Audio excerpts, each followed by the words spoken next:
800 साल से दरगाह है। जितने प्रधानमंत्री बने हैं देश में, नेहरू से लेकर नरेंद्र मोदी तक, सब चादर भिजाते हैं। मीडिया नंबर 1 में आपका वेलकम है। वीडियो स्टार्ट करने से पहले मैं अपना परिचय देता हूँ। मेरा नाम नसीम अंसारी है। मैं मधुबनी जिला बिहार से हूँ। यहाँ पे एक वीडियो आया है असदुद्दीन ओवैसी साहब का, जो अजमेर शरीफ दरगाह के ऊपर बोला है।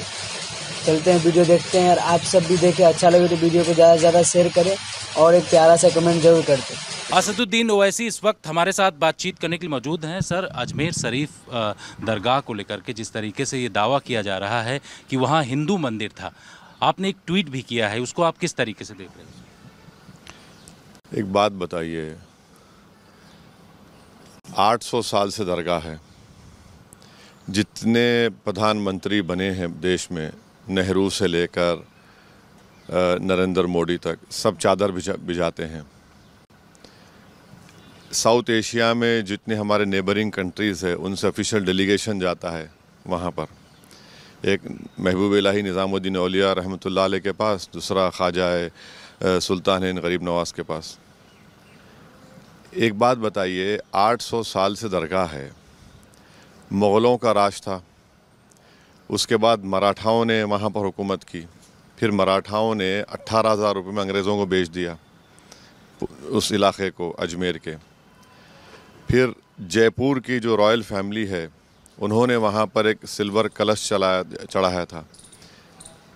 जितने मुग़लों के ख़त्म होने के बाद वहाँ की जितनी राजपूताना, उन्होंने उसकी सरपरस्ती की। क्वीन एलिज़ाबेथ 1911 में तो हाउस बनाया। अकबर बादशाह था, उसने असदुद्दीन ओवैसी इस वक्त हमारे साथ बातचीत करने के लिए मौजूद हैं। सर, अजमेर शरीफ दरगाह को लेकर के जिस तरीके से ये दावा किया जा रहा है कि वहाँ हिंदू मंदिर था, आपने एक ट्वीट भी किया है, उसको आप किस तरीके से देख रहे हैं?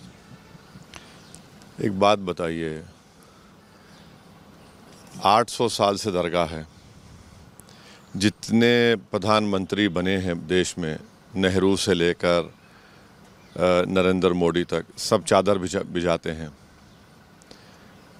साउथ एशिया में जितने हमारे नेबरिंग कंट्रीज़ है, उनसे ऑफिशियल डेलीगेशन जाता है वहाँ पर।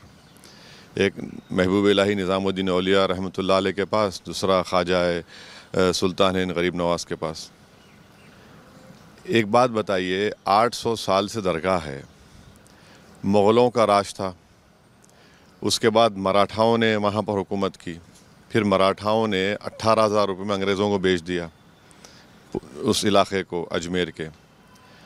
फिर जयपुर की जो रॉयल फैमिली है, उन्होंने वहाँ पर एक सिल्वर कलश चढ़ाया था।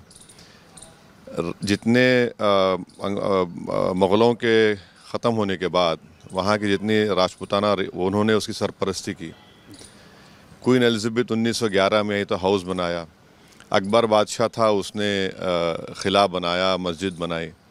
ये हो क्या रहा है कि आप 800 साल के बाद कह रहे हैं कि वो दरगाह नहीं है? क्या मैसेज दे रहे हैं हम भारत का पूरे विश्व में? एक मजाक बना कर रख दिया आप। प्लेसेस ऑफ वर्शिप एक्ट को लोअर कोर्ट क्यों नहीं सुन रहा है? प्लेसेस ऑफ वर्शिप एक्ट को क्यों नहीं मान रहा है?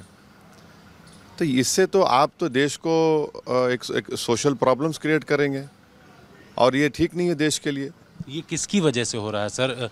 जो हिंदू संगठन है, जो वहाँ लोग गए थे, 20 तारीख को इसको लेकर के सुनवाई है, आपको क्या लगता है किसकी वजह से तमाम चीज़ें हो रही? इन तमाम का ताल्लुक आरएसएस बीजेपी से है। अगर डायरेक्टली नहीं है तो इनडायरेक्टली है। आप क्या मैसेज देना चाह रहे हैं? आपने देख लिया संभल में क्या हुआ, 5 लोगों की मौत हो गई।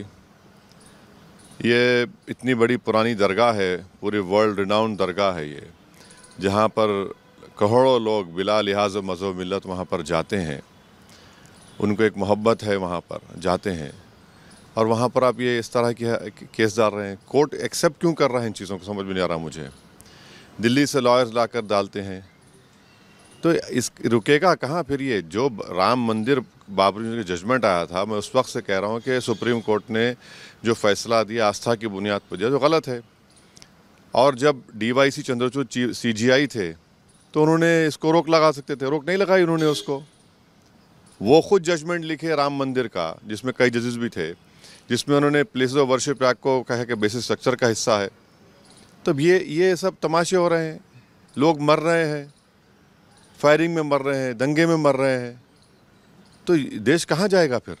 लेकिन सर जिस तरीके से वहाँ पर निशान मिल रहे हैं, क्या निशान चाहे मिले? स्वास्तिक बहुत सारे हिंदू संगठन ऐसी फोटोज जारी कर रहे हैं उनकी छोड़िए, तरफ। देखिए आपने पढ़ा वो जो शारदा साहब ने किताब लिखा कि ट्रेडिशन बोलता है, ट्रेडिशन को मानेंगे या फिर आप कानून को मानेंगे?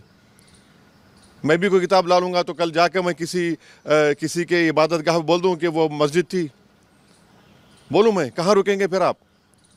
अब जब हमने 91 का बना दिया, कानून बना दिया, अच्छा इसमें देखिए मिनिस्ट्री ऑफ माइनॉरिटी अफेयर्स को पार्टी बनाया और वो दरगाह कमेटी को बनाती है मिनिस्ट्री ऑफ माइनॉरिटी अफेयर्स, दीवान को बनाते हैं वो लोग।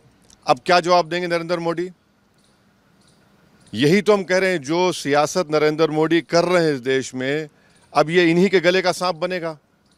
अब उनको कल जब कोर्ट सुनवाई करेगा 20 दिसंबर को, माइनॉरिटी मिनिस्ट्री क्या करेगी? किरण रिजिजू क्या जवाब देंगे? नरेंद्र मोदी की सरकार क्या जवाब देगी? वो दरगाह है बोलेगी, नहीं बोलेगी? वो एएसआई क्या जवाब देगा? साउथ एशिया के 2 कंट्रीज़ के डेलीगेशन आते हैं, चादर आती है, इंडोनेशिया, मॉरिशस, मालदीव्स, दुनिया के कोने कोने से लोग वहाँ पर आते हैं। इससे ये क्या भारत के हक में है? ये सब चीज़ें ये क्यों नहीं देख रहे हैं बीजेपी सरकार? ये